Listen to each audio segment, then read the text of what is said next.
going to do today that makes things better in your life, your family's life, and those people's lives around you? What is it that you have questions about in your life that you think you can make better, that you think you can make different? One of the things I kind of want to go over a little bit today, and I try to stress to keep drama out of your life, to get around people that are always going to be uplifting and positive. However, there's going to be times that you're going to find out, you're going to have to face the facts, that as you're facing the facts, there are certain people, there is nothing anyone can do other than to either avoid them, go around them, or just make it through the ordeal, that they will always have something negative to say. They will always be that person that has to go crying about something that nobody even knows about. You know, they're not bad people. They're just people we have to learn to live with, how to deal with. These are the people that bring us down the most. These are the people that you go talk to 100 people and you'll get that one negative comment. You know, these are the same people, they can't see the good in themselves, so they don't want to see the good in anybody else. But that's okay. We forgive them for that. However, you cannot let them drive you forward. You cannot let a bad interview define, or, you cannot let a bad interview define what the rest of your interviews are going to be if you didn't get that job just because you had a bad interview with somebody that was having a bad day. Even if somebody is negative, though, you still got to be positive. You still have to just suck it up. The reason why is you're not going to please anybody, or you're not going to please everybody. I went to an event back in 2006, and the event ended up having a whole bunch of Amish people at it. And it was in a main city and all this other stuff. And on stage, there was a great speaker. This speaker was really good at what he did. However, you have to know who you're around. You have to know your crowd. You have to know what's going on. He said one cuss word. One cuss word. And because, even though there's about 14,000 people in the audience, so because he said this one bad word, almost a couple hundred people got up and walked out. Now, somebody like me, or most of the people I know, would look at like, why on earth would you walk out from that? Because like I said, he only said one word, and it was just part of his speech pattern. However, it made a difference and affected those people that you can't do that around. So you have to ask yourself, was he right for saying that and not worry about what the Amish felt? Or was he wrong and he should have been more watchful of what he was saying? The reason why is there's not a right answer for this. There is not a right answer for this. The reason why is because you're not going to go out and please everybody in life. There's no right answers. There's no one person that give you that magic ticket that says, hey, you're doing everything perfectly. None of us are perfect. We weren't born perfect. We're born with sin, But you have to understand and realize in your head, in your mind, your heart, your body, you're not going to please everybody. You're not going to make everybody your best friend. Not everybody's going to like you. Not everybody's going to respect you. On the other hand, though, you have a choice of who you hang out with and what you allow in your life. Now, the Amish that got up and walked out, you're right. They will not even allow the smallest bit of negativity in their life. Okay, so they were right. However, everybody else that stayed, they understand that, you know what? People are going to say and do things every so often that we don't all agree with, or maybe we do agree with and we like that little bit of vigor and spice. All I'm saying is this. Yes, evaluate your situation. Do not be negative towards people. Forgive those around you that are causing headaches and problems. Now, on to the second point of what this is. If that person doesn't change, you don't have to hang around with them. All you have to do is love them, forgive them, and move on. You don't have to sit there and try to change that one person for their one indiscretion. You don't sit there and, keep hanging around, because they're going to keep bringing you down. You don't understand, by you trying to change them, is you're bringing yourself down. You're trying to come down to their level to raise them up, instead of allowing them to come up to your level, or to basically understand where you're coming from. It's complicated, I know, right? Every time I get these kind of speeches, or I hear these motivational talks, and they get into the world of what defines us. Man, It's a lot to take in, but it makes sense. A lot of people start shutting down right about this instant because they're like, they don't understand the verbiage, they don't understand where we're coming from. But that's why I always give a bar scenario. Now, are all bar people bad? No, not even close. Not all bar people are bad. I use it for the person that goes to a bar. Sits at a bar, starts drinking, starts saying things like, man, I wish I had more time with my kids. My ex-wife is this and that. And all he wants to do is drink his problems away. Next guy comes up and sits next to him and says, oh, man, I feel for you. I got your back, man. That's awesome. They all start to drink. Third guy comes up to him and, oh, yeah, here's the story. And this guy's just bringing everybody into his story because he's sad, he's depressed. People they're flocking around him. All of a sudden, the one guy goes, then the new guy comes up and says, so where are your kids at right now? And he goes, man, they're at home with a babysitter. So your ex's babysitter? No, I got him a babysitter so I come to the bar. Now, look at it like this. All those people flocked around him just for him to say that he wanted more time with his kids. He wanted more time. But what choice did he make? He made the choice of getting his children a babysitter instead of hanging around them. He did not control his fate. He did not control what he could change in life. All he did was want the sympathy from others or the negativity to put on his ex. Now, this is just a scenario. Have I seen stuff like this in the past? Yes, I have. But you understand what I'm saying?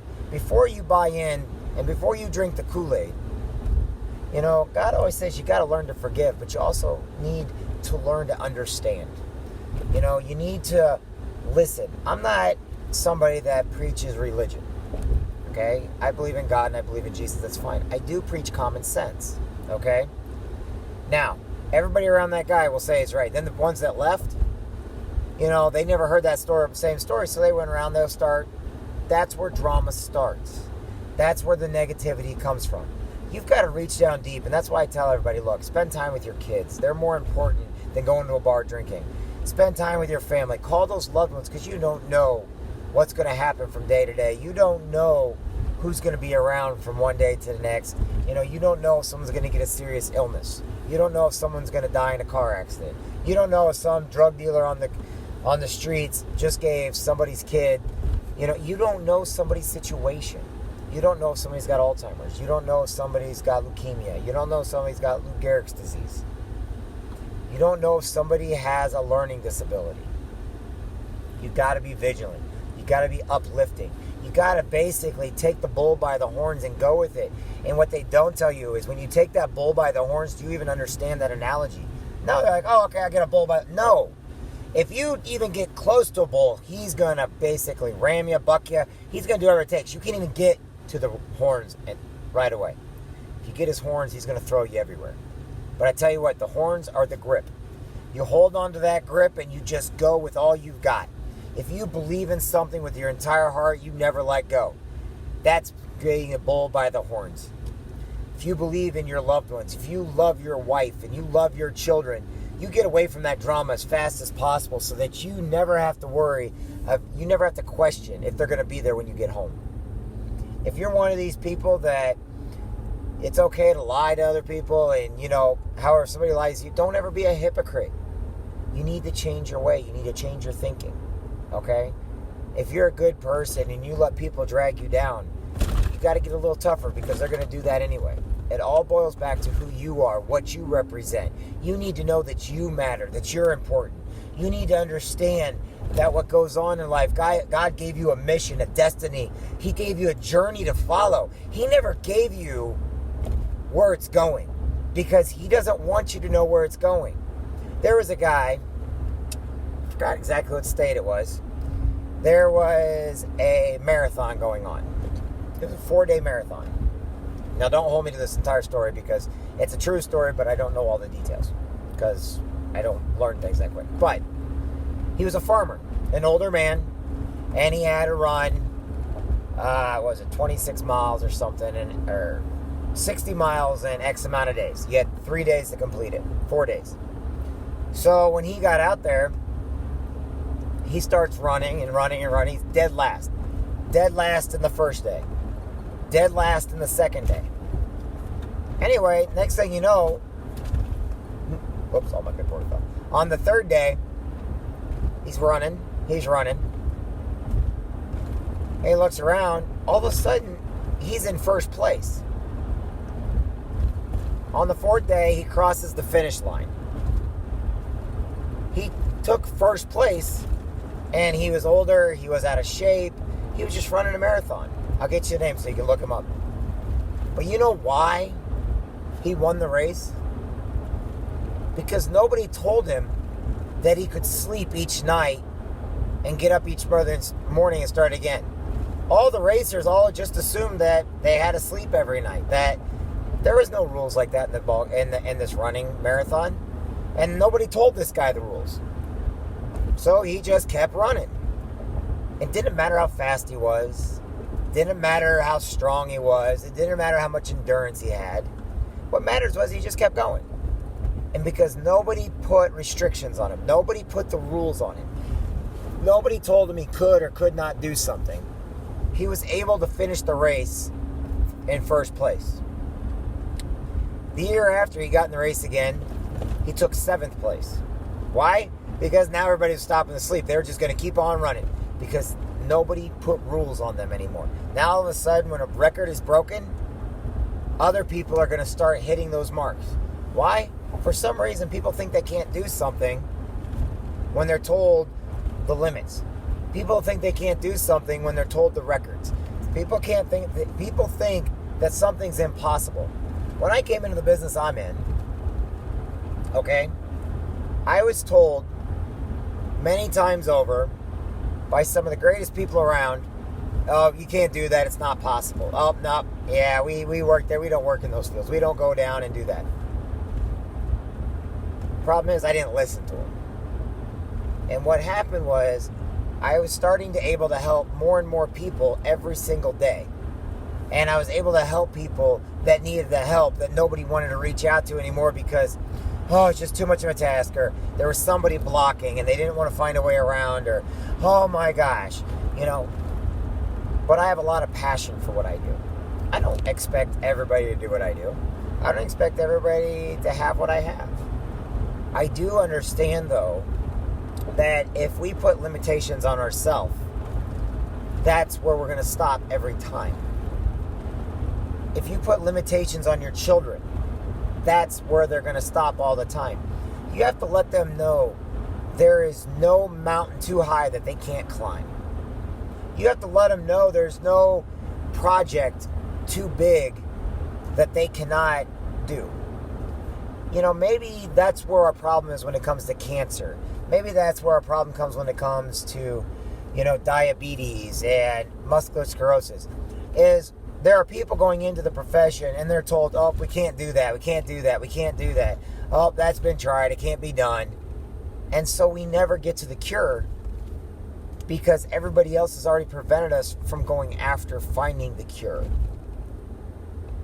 We want to put stipulations on everybody and everything. We hold our kids back nowadays from learning. Example, high school. You used to have all these sports, okay? If a sport doesn't make money nowadays, they get rid of the sport. They keep the sports that make money. Music, okay? Art, poetry, all these different things, all these extra groups, extracurricular activities, schools do away with. Because they feel they need to concentrate on reading, writing, and arithmetic. They need to focus on the main common goals. All these other countries are beating the United States, and all these other, we need to be at number one because every other country in the world's beating us and all this. Great. Here's the problem. Those other countries may be beating us in schoolwork and education. But when we started taking away the music programs, we started losing our artists and our number one musicians in the world. When we started taking away our sports programs and our extracurricular activities, you're right, now all of a sudden we're not finding cures and our scientists are not top notch anymore. Why? Because in high school, they got limits put on them because it was more important for somebody to remember and memorize things, memorize history, than it was to go out and change it. It was more important for them to go out and get these test scores because, test. instead of opening up a person's mind and heart to new ideas of why that's important. So you got to understand, you need education. But if you don't have a why behind that education, then you don't have a reason to go into different fields. I watch all these college kids. I'm going to college. I'm going to make $1 million. No, you're not. You're not even going to come close to it. You're going to go out and work for somebody else and help them make $1 million. Now, here's the thing. Are you a great person? Yeah. But how many majors do you have now? 6, 7? How many minors do you have? 8, 9? You know, how many times have you gone to and got different studies because you want to go into a different area? But all you did was take a test so you can get into that area. You didn't change the world. You changed your scores, but you never changed the world. You never pushed your boundaries to thinking outside the box on, okay, this is what the school tells me. That's great. I can follow the diagram. I can follow the instructions. But now what can I do to go even further and farther? I got to get rid of the rules in order to understand what's going on. God never put a limit on us what we can or cannot do. Unfortunately, organized religions put limits on us. God never put a limit on us. God never told us that we couldn't do something. God never said. All he said was, ask me and I'll help you. All he said was, come to me and I'll give you the help you need.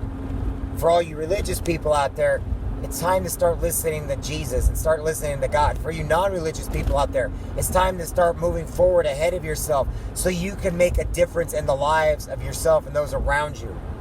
But never expect anybody to do it for you. And if you're reading the book and the manual, the books and the manuals are just what was already written in the past. It is not what it should go ahead in the future.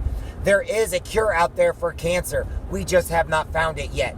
There is a cure out there for basically helping people with opioid uses and, all these. We just have not found it yet. There is a way to get people off the streets doing drugs and crime. We just have not found it yet. And if we sit there and throw up our hands and say, oh, it's just impossible, it'll never get done by you. Remember this, it will never get done by you. But there's somebody out there right now that they're working on something that's going to blow the field away. We never used to have cell phones years ago. Now all of a sudden, Apple is the first $1 trillion company in history. Okay?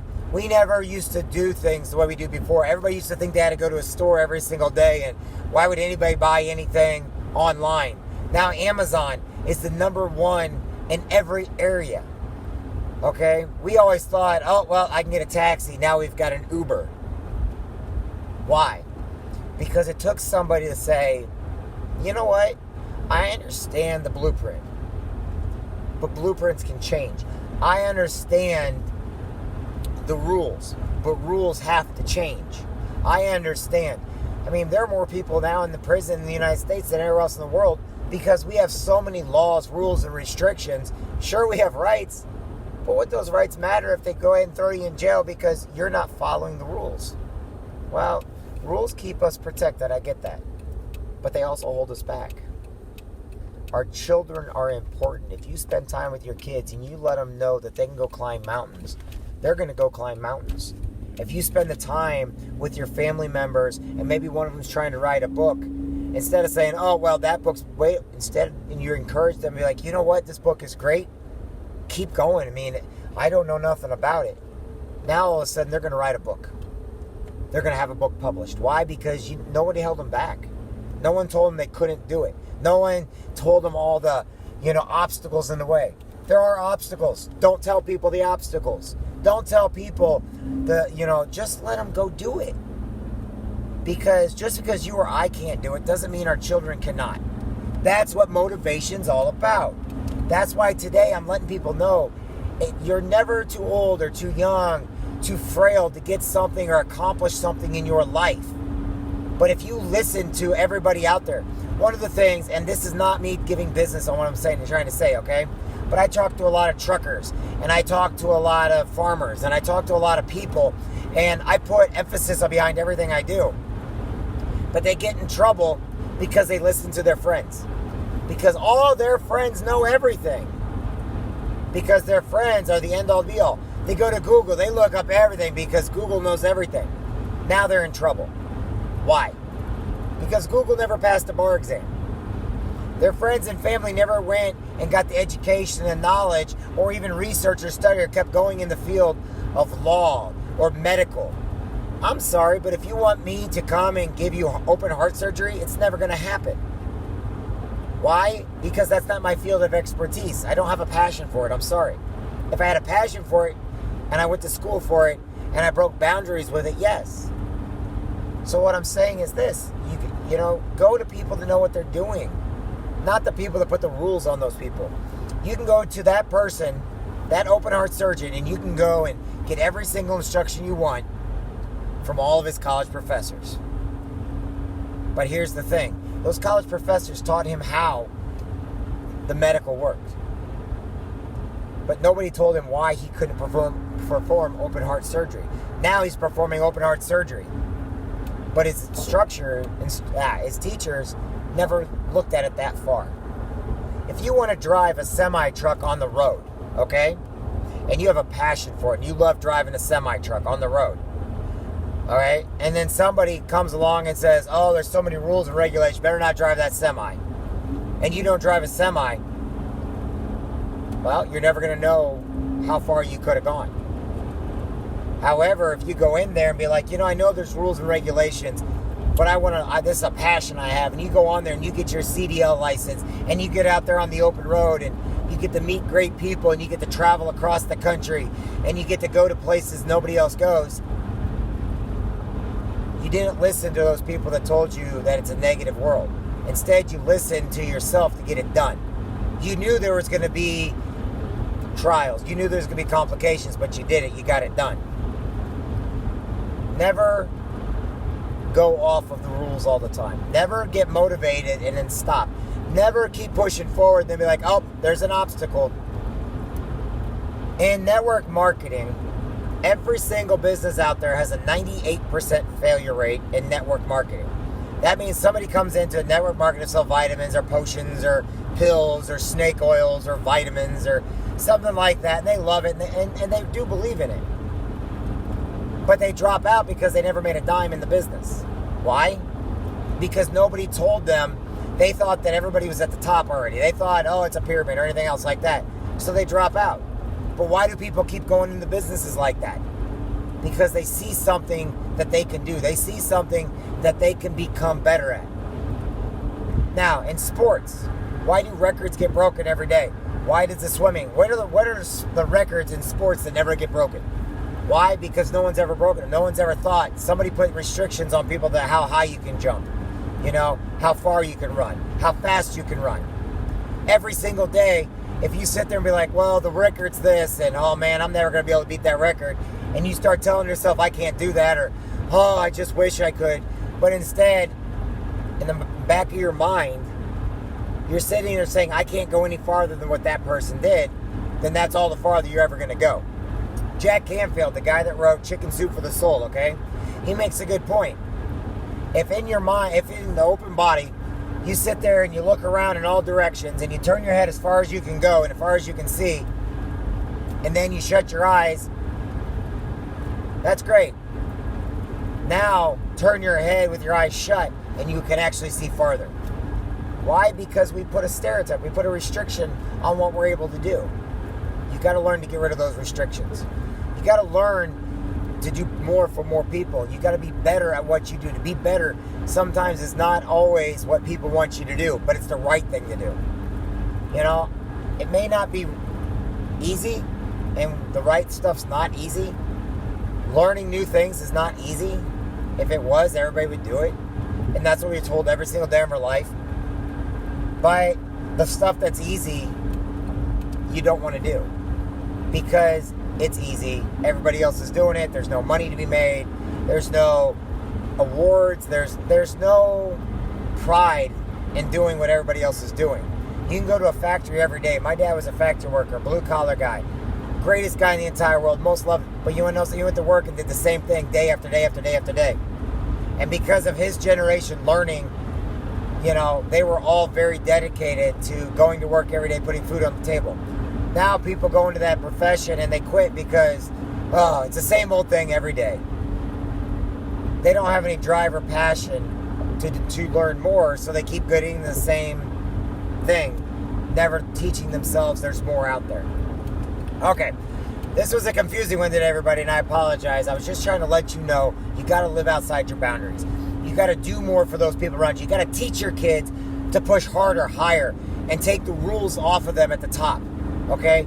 You need to quit putting restrictions on your life and the lives of people around you so that they can go and do more, so they can write the books that haven't been written. They can sell the planes that haven't been sold. They can get the jobs. They can create the businesses that have not been created. And on my last note for today, do you know where the richest people are? Do you know where how do I put this? I'm trying to put this like this. Do you know the most expensive place in the world? Do you know where that's at? The most expensive place in the world, the most money in the world, the most ideas in the world, the most is a graveyard, is a cemetery. Do you know how many dreams went undreamt? Do you know how many fortunes went unfound? Do you know how many ideas went unlooked at? Do you know how many discoveries and cures are in that graveyard that people didn't search for? People didn't go after it because nobody told them they could. And they died and they took it to the grave. The grave is the wealthiest place in the world. Why? Because that's where all the dreams went. That's where they went to die. That's where all the cures went. That's where, because somebody didn't tell that person they could do it. So dreams went undreamt. Fortunes went unfound. Cures went undiscovered. People died alone. They died with all these ideas that never came to fruition. So every time you go by a graveyard, don't be that person that didn't take that extra step or get that extra idea out, or was too scared to view their points of view on things. Because if not, you're going to look at them while they drive by that graveyard, and the only thing you can do is wish and regret that you wish you would have went a little bit further. You wish that, yeah, I read the rules, but I saw I could make a change and a difference in somebody's life. You make a difference in people's lives. You have dreams that people need to see. You have ideas that need to be out there. Don't go by the graveyard every single day and know that that's the wealthiest place in the world, because those are the dreams that nobody dreamt. Those are the ideas. Those are the book and paperwork. Those are the students that were in school that had to do tests every day. Great. What did you do every day? You need to get out there and be a better person, not just for yourself, but for those people around you. You need to be a better person for your children. You need to be that person that reaches down and pulls people up, not going down and laying with them on the ground and in the mud. Okay? You need to complete your race, like I've seen at the Olympics and I've seen in marathons a couple times. You need that person that finishes your race and then goes back and helps others finish theirs, knowing that you're tired, knowing that you're not all there, but you're still going to help. When you give your all, you need to be knowing that giving your all means you may not come back from it. Last story, then I'll get off here. Warden, there was a death row inmate on death row. Every day they executed to the gallows. Every single day the warden comes up and gives all the death row inmates a choice. And don't think of death inmates as something bad. Just think of it as in jail, okay? So they're in jail. They're on death row. As they're walking the line to go to the electric chair, go to the gallows, or go to the, to go be put to death, every one of them, the warden would give an option for. He would actually tell them, I'm going to give you an option. Here are your options. Option 1, you go to the death and you're going to get killed.